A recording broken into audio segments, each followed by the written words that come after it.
Snap, snap, snap. That sound, that entitled, dismissive, soul-crushing sound of someone snapping their fingers at a server like they're summoning a dog. If you've ever worked in a restaurant, you know exactly how that feels. And if you haven't, let me tell you, it's the sound of someone telling you that you're beneath them, that you're not human, that you're just there to serve. But here's the thing about assumptions. Sometimes the person you're snapping at, they're not who you think they are at all. And this story? Oh, this one's going to be satisfying. Let me set the scene. Marcello's, upscale Italian restaurant in downtown Chicago. The kind of place where the cheapest pasta costs $38 and comes with a side of "we pronounce everything with an exaggerated Italian accent, even though we're from Wisconsin." It's a Saturday night, packed house, servers moving like a choreographed dance between tables. At table 12 sits our star of the evening. Let's call her Cheryl, though everyone who's ever worked service industry knows we're really calling her by a different name that starts with K. Cheryl is 45, dripping in designer everything, and has that particular haircut that screams, "I've definitely asked to speak to multiple managers this week." She's there with 3 friends who look equally uncomfortable and overdressed. And serving her? That's Maya. Maya Patel, 32 years old, hair pulled back in a simple ponytail, standard black server uniform, notepad in hand, professional smile that doesn't quite reach her eyes, not because she's rude, but because she's tired. So tired. "Welcome to Marcello's," Maya said warmly, approaching the table. "Can I start you ladies off with something to drink?" Cheryl didn't even look up from her phone. Snap, snap, snap. There it is, the finger snap. "Yeah, I'll have a Pinot Grigio, but make sure it's cold. Last time I was here, it was room temperature and completely unacceptable, and I want to see the bottle before you pour it." Maya's smile never wavered. "Of course, and for you ladies." The order was taken. Maya walked away with perfect posture, perfect professionalism. But if you looked closely, and I mean really closely, you'd see her jaw tighten just slightly. You'd see her take one deep breath before entering the kitchen. You'd see the weight of 1,000 Cheryls on her shoulders. In the kitchen, Carlos, the line cook, looked up. "That table 12? "Yep," Maya said quietly, entering the drink order. "She's already complained twice and she hasn't even gotten food yet. Said the music was too loud, then too quiet, then the lighting was wrong. It's fine, I've dealt with worse." And oh, had she. But we'll get to that. The drinks arrived. The wine was, of course, not cold enough. Sent back, came back colder. Now it's too cold. Sent back again. Finally acceptable on the 3rd try. "Can we order now, or are you going to waste more of our time?" Cheryl said, still not making eye contact. Deep breath, professional smile. "Of course. What can I get for you?" The order was complicated. Not just complicated, specifically designed to be difficult. "I'll have the osso buco, but I want it with no garlic, no tomatoes, extra saffron. Is your saffron fresh or dried?" "Never mind, I don't trust your answer. Use fresh." "And I want the risotto on the side, but make it with oat milk instead of cream, and absolutely no butter. Is that clear?" Maya wrote it down. "Yes, ma'am. Just to confirm, the osso buco traditionally—" "Did I ask for your opinion?" Cheryl cut her off. "I've been coming here for years. I know what I want. Just write it down and get it right for once." The other women at the table looked mortified. One of them, Jennifer, tried to intervene. "Cheryl, she's just trying to help." "Stay out of this, Jen. This is why restaurants can never get my order right. Servers these days have no attention to detail." Maya finished writing. "I'll get this in right away." As she walked away, she heard Cheryl say loudly, "You can tell she's never had a real job. Probably couldn't cut it in an actual career, so she's stuck bringing people food. It's just sad, honestly." Her friends said nothing. What do you even say to that? In the kitchen, Maya put in the order. Her hands were steady, but her breathing was deeper, controlled. "That lady is a nightmare," muttered Carlos. "You want me to accidentally make this too salty?" "No," Maya said firmly. "Make it perfect, exactly perfect." "Why? She's going to complain anyway." Maya smiled, a different smile this time, one that suggested she knew something nobody else did. "Just trust me, make it perfect." 35 minutes later, which is actually fast for Osobuco, the food arrived, and it was stunning, absolutely gorgeous. The kind of plate you see in food magazines. Perfect presentation, perfect temperature, perfect execution. Maya placed it in front of Cheryl. Your Osobuco modified as requested. Is there anything else I can get for you? Cheryl didn't even let her finish. She took one bite. One bite. This is completely unacceptable. Maya blinked. I'm sorry to hear that. What seems to be the... It's dry. The meat is dry. The risotto is bland. This is amateur cooking at best. How does this restaurant stay in business? Cheryl pushed the plate away dramatically. I want to speak to the chef. I want to speak to the manager. I want to speak to someone who actually knows what they're doing. The entire restaurant had gone quiet. Everyone was watching now. Someone competent, Cheryl added, looking directly at Maya. You want to speak to someone competent? Maya said quietly. Yes. Is that too much to ask? Someone who actually knows food? Someone who has actual talent? Someone like a three-Michelin-star chef, Maya interrupted. Cheryl laughed, that mean nasal laugh. Yes, exactly like that. Someone who has actually accomplished something in their life instead of... That's when Maya reached up and started unbuttoning her server's vest. The entire restaurant held their breath. What are you doing? Cheryl asked, confused.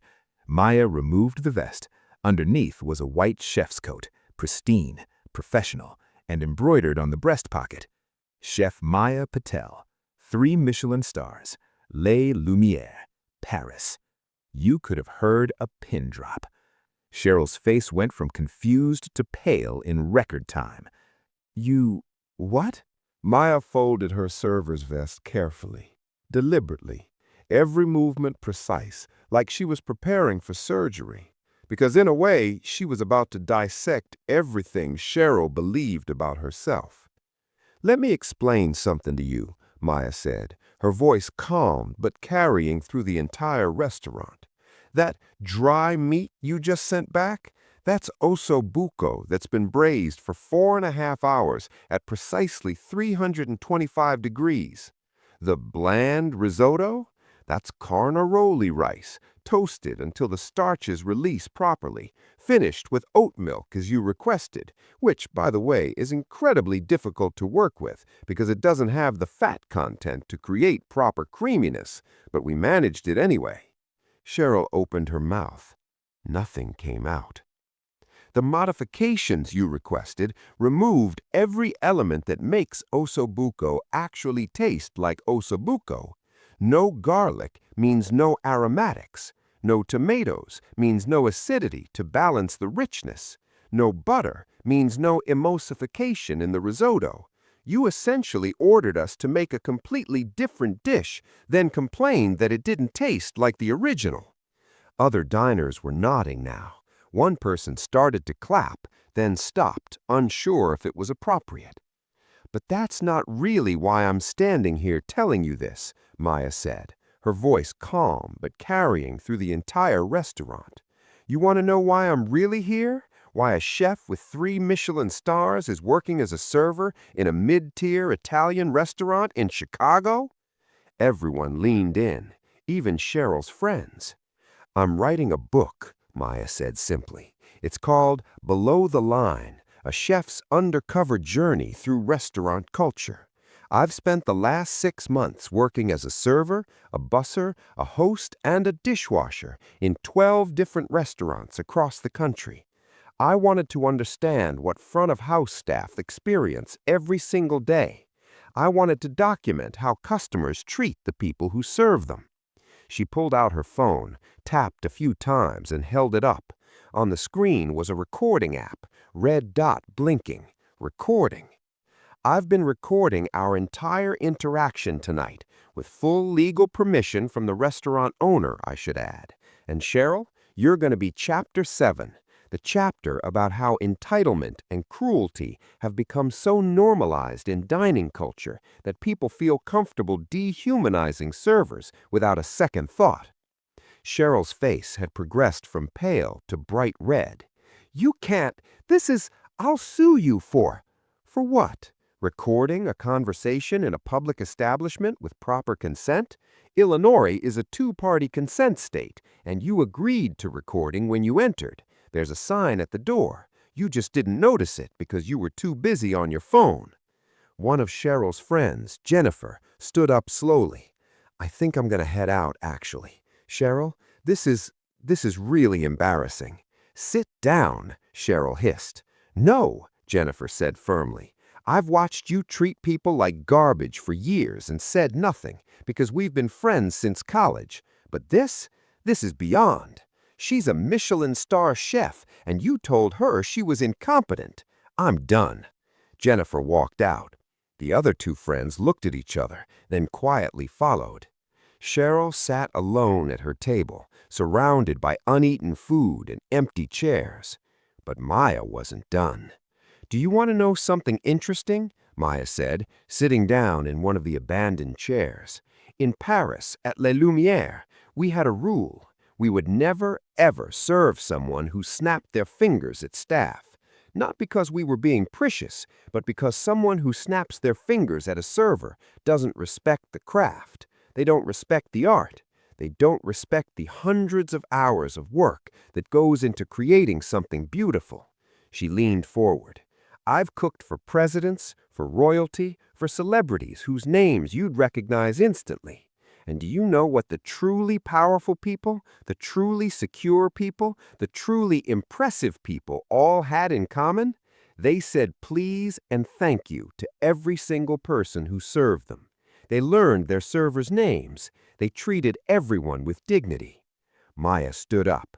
The people who need to assert dominance over servers, they're not powerful. They're insecure, they're small, and they mistake cruelty for authority. The restaurant erupted in applause, real applause. Staff members came out from the kitchen, clapping. Diners stood up. Even the manager, who had been watching from the corner, was applauding. But here's where it gets really good. From the back of the restaurant, an older man in an expensive suit approached. Chef Patel, he said with a slight Italian accent, I'm Marco Marcello. I own this restaurant and 4 others in the Chicago area. I'm also, he paused, smiling, a huge admirer of your work at Les Lumières. I ate there 3 times when I was in Paris last year. Maya's professional composure cracked just slightly. Mr. Marcello, it's an honor. The honor is mine. I knew you were doing your research project. You called me 6 months ago to ask permission, but I didn't interfere because I wanted you to have an authentic experience. And tonight, he looked at Cheryl, tonight was very authentic. He turned to Cheryl. Miss Pemberton, yes, I know your name. You've been complaining to my staff for 3 years. You are no longer welcome in any of my establishments. Your behavior tonight was despicable, but it was simply the culmination of years of mistreating my employees. You can't ban me, Cheryl sputtered. I spend thousands of dollars here. You spend thousands of dollars making my staff's lives miserable, Marco corrected. The cost is too high. Please leave. Cheryl grabbed her designer handbag, stood up, and stormed towards the exit. But not before Maya called out one more thing. Cheryl? Cheryl turned. The book comes out in 3 months. I'll make sure to send you a copy. You'll want to read it before everyone else does. Trust me. Cheryl's face went white, then red. Then she practically ran out of the restaurant. The moment the door closed, the restaurant erupted in noise. Everyone wanted to talk to Maya. Questions flew from every direction. Why did you do this? What was the worst experience you had? What made you want to understand the service industry?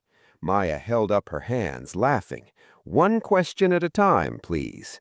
A younger server, couldn't have been more than 22, approached Maya nervously. Her name tag said Sarah. Chef Patel? Sarah's voice was quiet. Can I ask you something? Of course, Maya said warmly. Why did you really do this? I mean, you're famous. You have 3 Michelin stars. You could be anywhere. Why spend 6 months getting treated like we get treated every day? The restaurant went quiet again because, honestly, everyone wanted to know the answer. Maya took a deep breath and when she spoke, her voice carried the weight of something personal, something real. "When I was 19 years old," Maya began, "I was working at a diner in Minneapolis. It was my third job. I was working 3 jobs to pay for culinary school. One night, a customer threw hot coffee in my face because I forgot to bring extra cream to his table." Sarah gasped. Others murmured in shock. "Second-degree burns," Maya continued. "I was in the hospital for 2 days, missed a week of school, lost one of my jobs because I couldn't work. And do you know what happened to the customer? Nothing. He wasn't arrested, he wasn't banned. The owner actually apologized to him for my incompetence and comped his meal." She looked around at all the servers gathered around her. "That night in the hospital, I made a decision. I was going to become the best chef in the world, not for revenge, but because I wanted to prove that the people everyone looks down on, the people serving food and cleaning tables and washing dishes, we're not less than. We're not incompetent. We're not unambitious. We're just at different stages of our journeys." Maya pulled out a chair and sat down, and suddenly it didn't feel like a speech anymore. It felt like a conversation. "In culinary school, I watched classmates get mocked for having service jobs, like waiting tables was somehow shameful. But those same people had never worked a busy Friday night dinner rush. They'd never managed 8 tables while dealing with food allergies, special requests, and people who think snapping their fingers is acceptable. They'd never experienced the physical exhaustion, the mental calculation, the emotional labor of keeping a smile when someone treats you like you're invisible." Carlos, the line cook, came out from the kitchen. He'd been listening from the pass. "That's real," he said. "I've had people look right through me like I'm not even human." "Exactly," Maya nodded. "And it's not just about being rude. It's about a fundamental misunderstanding of what service work is. This job," she gestured around the restaurant, "requires skill, memory, multitasking, physical endurance, conflict resolution, psychology, quick math, crisis management. I've managed Michelin-starred kitchens, and I'm telling you, a good server has comparable skills to a good manager in most industries." She stood up and walked to the middle of the restaurant. "So I spent 6 months documenting it, all of it, the good, the bad, the absolutely horrifying. I worked in a truck stop diner in Montana where a customer tried to grab me. I worked in a 5-star restaurant in Manhattan where the staff meal was better than anything I've served in my career. I worked in a sports bar in Texas where the chef taught me about barbecue and the servers taught me about resilience." "What was the worst part?" someone asked. Maya thought for a moment. "Honestly, it wasn't the rude customers. It was the invisible ones. The people who genuinely don't see you as human, who talk over you, through you, about you like you're not standing right there. That wears you down more than any Karen screaming about cold wine." "And the best part?" Sarah asked. Maya smiled, a real smile, bright and genuine. "The staff. In every single restaurant, the staff members had each other's backs. They shared tips when someone had a slow section. They covered shifts when someone's kid was sick. They stayed late to help close even when they didn't have to. The camaraderie in restaurant work is something I haven't experienced anywhere else in my career, including Michelin-starred kitchens in Paris." Marco stepped forward again. "Chef Patel, what's your end goal with this book?" "Change," Maya said simply. "Real change. I want customers to read it and realize how their behavior affects real people. I want restaurant owners to implement better protections for staff. I want to create a certification program, a respect standard, where restaurants can pledge to protect their employees from abuse and customers can choose to support those establishments." She pulled out a business card and handed it to Sarah. "And I want to start a scholarship program, full ride to culinary school for anyone currently working in the service industry. Because that girl who got coffee thrown in her face at 19, she needed help and didn't get it. I want to be that help for someone else." Sarah looked at the card, then at Maya, then burst into tears. "Thank you," she whispered. "Thank you for doing this. Thank you for seeing us." The restaurant erupted in applause again, but this time it felt different. It wasn't just applause for a takedown or a viral moment. It was applause for recognition, for validation, for finally being seen. Over the next hour, Maya stayed and talked with everyone. She gave advice to aspiring chefs, she listened to server horror stories and wrote down the worst ones for her book. She took selfies with fans and signed napkins and laughed like she hadn't laughed in months. And Cheryl? 3 months later, when Below the Line hit the New York Times bestseller list at #1, Chapter 7, titled The Woman Who Snapped Her Fingers, became the most quoted chapter in the book.